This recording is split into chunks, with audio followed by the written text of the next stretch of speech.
Hey, good morning, people. It's Drew. I wanted to do a quick video blog today. In the previous video, I did a blog about my books and my sources and the things that I have read and watched over the years that have helped shape my perception. I've also questioned those things and I've, come to my own conclusions. I don't just ever read a source and just take it in whole. But I included that video for those of you who are curious to know where I get my perception from. What I'm not including in that, though, is my experiences and why I think the way I do.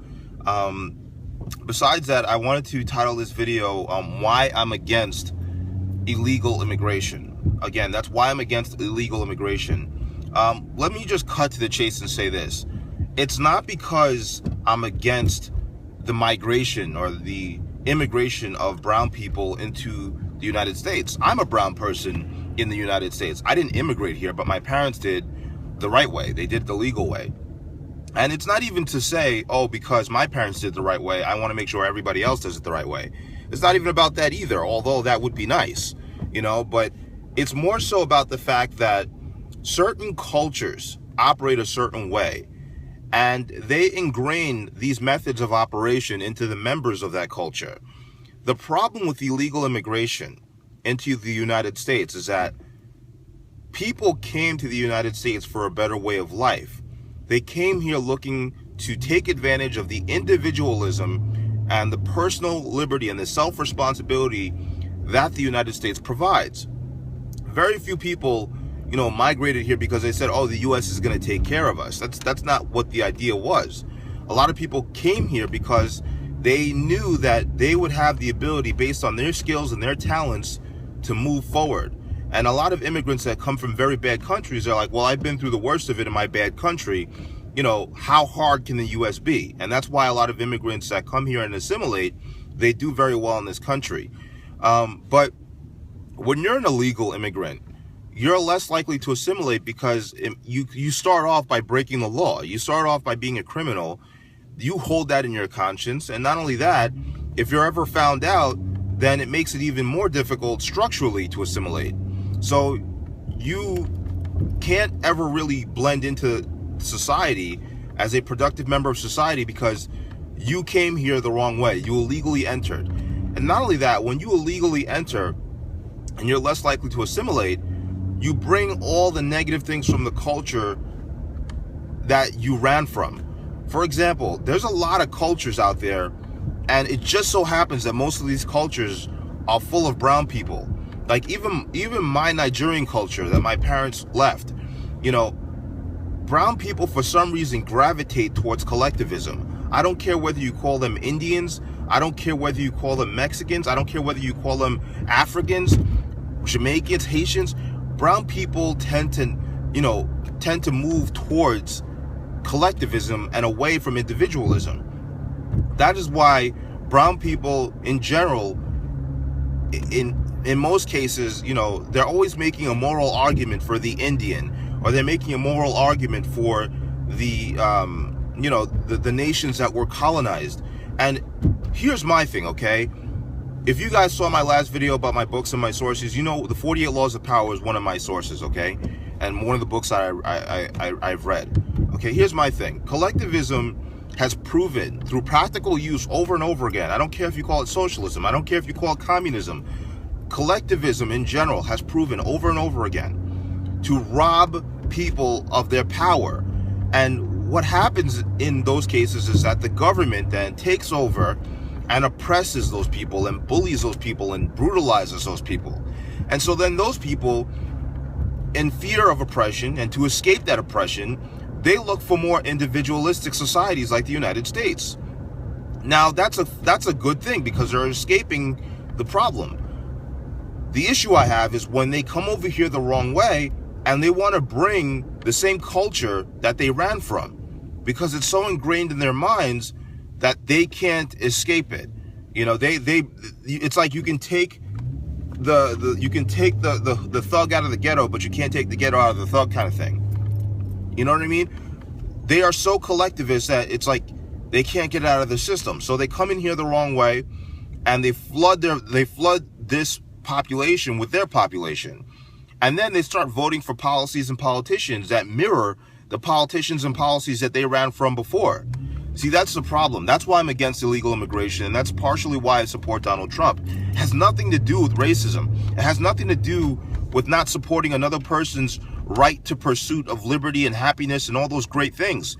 Those are wonderful things, but you also have to be realistic here, okay?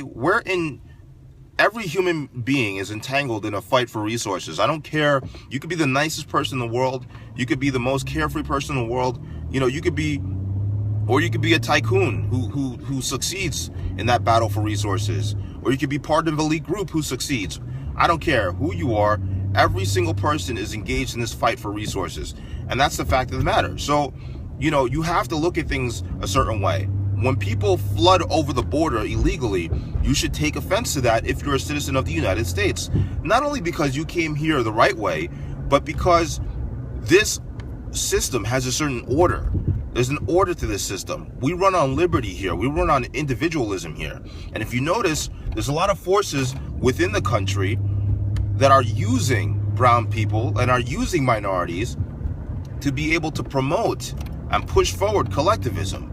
And, you know, as a person who's here because of the individualistic opportunities provided by the United States, because my parents came here the right way through achievement, and they moved forward and they built businesses in a place where, you know, in the United States this is the only place where you can do that kind of a thing.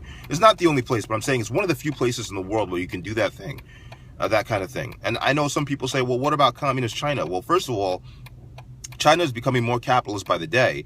And not only that, if you look at the GDP per capita in China, you'll understand very fast that the United States is a much better place to live. Okay, China might be doing, you know, might be more productive as a whole entire, you know, on a macro scale. But on a micro scale, its citizens are suffering. Its citizens are oppressed and not living well.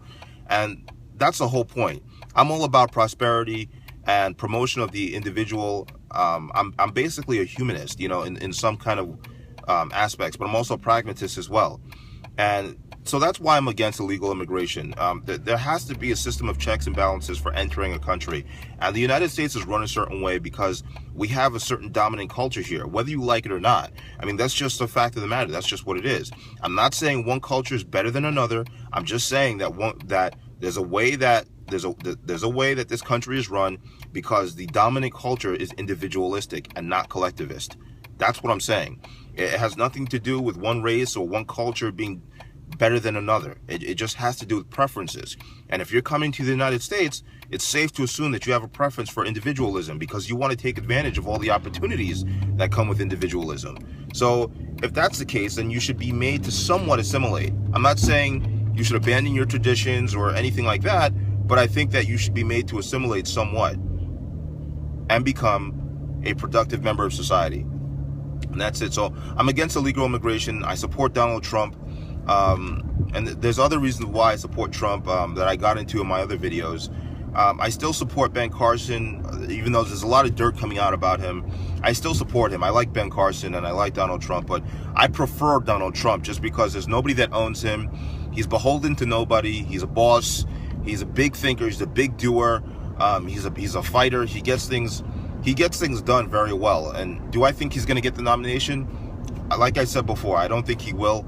I think Hillary Clinton is going to win the presidency. I don't even know if Trump will get the Republican nomination. So I don't know, but I'm going to vote for him anyway. So anyway, that's it. That's why I'm against illegal immigration. And I think most people deep down, they understand this. I mean, whether they're, I'm not making excuses for the people who are racist, or I'm not making excuses for the people who are just prejudiced and just want to discriminate. But I think deep down, a lot of people understand this philosophy, and it's the fact that the collectivist cultures that pour over the border illegally are changing the landscape and the culture of the United States, the things that made this country great and granted opportunities to everybody that came here the right way. And that's pretty much it. See you later, guys, and have a wonderful day.